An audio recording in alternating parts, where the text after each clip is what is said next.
na kami! Welcome back once again guys, here at Calvlog. At eto na nga no, tutur ko kayo sa nangyari sa amin sa Zambales 1 week ago with Janine and the rest of the boys. Of course, siyempre sila Joseph, sila Otep, sila Maki, sila Ompong, sila Tapo, si Red, si Janine, si Stacy, si Nicole, si Jello. Ang dami namin, sama-sama kami doon, kasama si Demelio na namingwit na wala namang nahuli kundi crab. So ito na nga no, nandito kami, nag-ATV kami sa Zambales. So nakakuha kami ng tour package doon na nagkakahalaga ng 1,500. Dalawa na kayo sa isang ATV.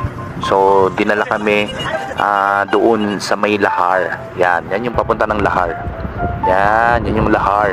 So makikita mo tong Lahar na to dun sa may patawid papunta ng Liuliwa sa Narciso. May bridge yan dyan. So makikita nyo dyan sa video. Yan, napaka-usok dyan. Daming ashpoles. Nakakatawa yung mga babae dyan eh. Kasi angas si Tabo nga pala yun. So nandiyan dyan, makikita nyo yung mga babae namin, mga mga nagpa-pustura talaga, mga naka-makeup pa. Pero pagtapos namin mag-ATV dyan, lahat sila mapuputi ang mukha. Pero may pinakamaputing mukha dyan ang nakakuha ng premyo, si Jeff. Kasi yung nag-sun cream siya. Tapos yung Lahar, buhangin ng Lahar, napunta sa mukhaan niya. So guys, panoorin nyo ang aming adventure. Napakasaya dyan.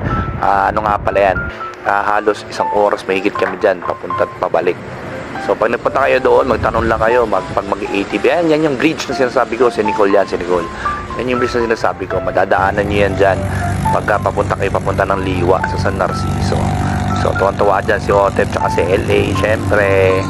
Siyempre yan, kaway-kaway pa sila. Tapos yan si Christian tsaka si Stacy. Yan, siyempre yan, mayroon siyang solo dyan. Si Christian yan, si Toto, ito ang tawa sa dyan. Kaya lang pa niya may start dyan. Si Demel, yan, siyempre kasama yan dyan. Ikot kami yan. So nagpa-picture taking kami dyan. Yan, at plus kami na pila-pila. Yan nga pala si Ompong. Yan, si Ompong. Makikita niyo sa bandang huli na video, natutulog. Si Jeff, yan. Mainit yung araw niyan. Pero hindi naman ganun kainit.